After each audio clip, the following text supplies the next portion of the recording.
The diplomatic hall of Station Kepler 7 hummed with the usual cacophony of interstellar bureaucracy. Hannah Redbrow sat at her designated workstation, reviewing trade manifest after trade manifest with the kind of patience that had become her trademark among the species who considered humans to be peculiar, prey animals elevated beyond their station. Her chair wobbled. It had been wobbling for 3 cycles now, ever since the maintenance crew had repaired it following the gravity fluctuation incident. The VEX technicians, with their crystalline precision and mathematical certainty, had declared it structurally sound. The numbers, they insisted, were perfect. The chair disagreed with the numbers. Hannah shifted her weight, compensating automatically for the leftward tilt that manifested whenever she leaned forward. Around her, representatives from a dozen species conducted their business with the characteristic aloofness that came from being apex predators on their respective worlds. The Kravik, with their obsidian claws, the Zelnari with their plasma-tipped mandibles, the Gurn with their crushing jaw strength that could pulverize titanium, and then there was Hannah Redbrow, human, whose ancestors had conquered their food chain not through venom or fangs, but through spite and an unreasonable refusal to give up. Ambassador Redbrow? Hannah looked up to find Techie Ironpaw standing beside her desk, his tri-jointed legs shifting in that particular way young Kravik displayed when nervous. The cub couldn't have been more than 12 solar cycles old, barely old enough to attend the station's youth educational program. His obsidian fur gleamed under the artificial lighting, still bearing the silver patterns of childhood that would darken as he matured. Techie, Hannah smiled, and watched the young Kravik's ear spines relax slightly. Smiling at predator species was generally considered a threat display, but Hannah had learned to modulate her expressions. Closed mouth, eyes soft, no tension in the shoulders. What brings you to the diplomatic sector? Closed mouth. The cub's claws clicked against the datapad he carried. You're very observant. Hannah leaned back, and the chair tilted right this time, as if to prove his point. The VEX technicians repaired it incorrectly, Techie stated with the blunt certainty of youth. The weight distribution algorithm they applied assumes a VEX body structure. Your center of gravity is different. Higher. The joint calibrations are mathematically sound, but practically flawed. Hannah's eyebrows, the reddish-brown ones that had earned her the surname among her Kravik colleagues, rose slightly. That's remarkably insightful. Techie's ear spines flattened with what Hannah had learned to recognize as embarrassment. My instructor says I focus too much on practical observation and not enough on theoretical frameworks. But I could fix it. If you would permit. There was something fragile in the way he asked. Something that reminded Hannah of human children seeking approval from adults, seeking to prove their worth, in a universe that often seemed designed to diminish them. I would be honored, Hannah said formally, and meant it. The cub's entire demeanor shifted. He set down his datapad and circled the chair with the intensity of a surgeon examining a patient. His claws still small, still blunt compared to adult Kravik, probed at the adjustment mechanisms with surprising gentleness. The locking mechanism here, he muttered, more to himself than to Hannah. And the pressure distribution? Yes, I see. From his educational pack, Techie produced a small toolkit. Hannah watched as he worked, noting the way his tongue serrated. Designed for scraping meat from bone poked out slightly in concentration.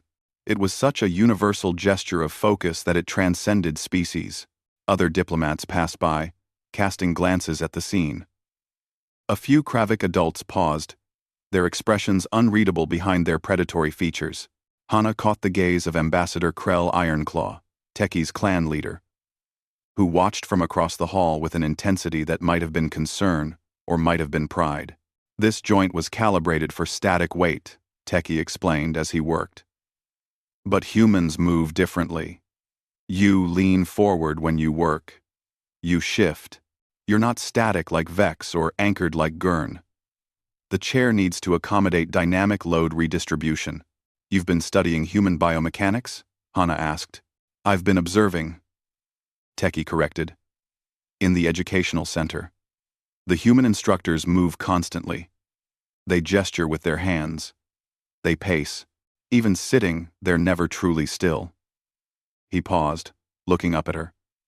Is it true that humans evolved as persistence hunters? That you would chase prey until it collapsed from exhaustion? It's true, Hana confirmed. We weren't the fastest or the strongest. We were just too stubborn to stop. Something flickered in Techi's eyes, recognition, perhaps, or understanding. He worked in silence for several more minutes, adjusting, testing, readjusting. Finally, he stepped back. Try it now. Twote. Try it now. 22. 22. Hana sat down slowly, testing the chair's response. She leaned forward. Back. Left. Right. The chair held steady, adapting smoothly to each shift in her weight. Techie, she said quietly. This is perfect. The young Kravik's ear spines shot upward with undisguised pride. The theoretical framework was sound, but the application required practical adjustment. The Vex aren't wrong, they're just incomplete. That's wisdom, Hana said. Real wisdom. Techie gathered his tools, but hesitated before leaving. Ambassador Redbrow? Why do you sit in the chair even when it shook? You could have demanded a replacement. You have the authority. Hana considered the question with the seriousness it deserved. Because, sometimes, she said, the things that are broken are worth fixing. And sometimes, the act of trying to fix something matters more than having something perfect from the start. Understanding dawned in those predatory eyes that belonged to a species who had hunted humanity's ancestors across prehistoric savannas on a dozen different worlds throughout the galaxy. But here, on this station, in this moment, they were just two individuals, navigating a universe that challenged them both. Thank you for fixing my chair, Techie Ironpaw. The cub straightened to his full height, which barely reached Hana's shoulder. As he left, Hana settled into her chair, her properly functioning, thoughtfully repaired chair, and caught Ambassador Krell's gaze across the hall. The adult Kravik inclined his head slightly, a gesture of respect. Hana returned to her work, but she sat a little straighter now. Not because the chair was fixed, though that certainly helped, but because a young predator had seen a problem, had cared enough to solve it, and had learned that sometimes the greatest strength isn't in claws or teeth or venom. Sometimes it's in giving a damn. And that, Hana thought, with satisfaction, was very human, indeed. The chair didn't wobble anymore, but even if it had, she would have sat in it proudly, because it represented something more important than comfort. It represented connection, effort, and the stubborn refusal to accept that broken things must stay broken. Very human indeed.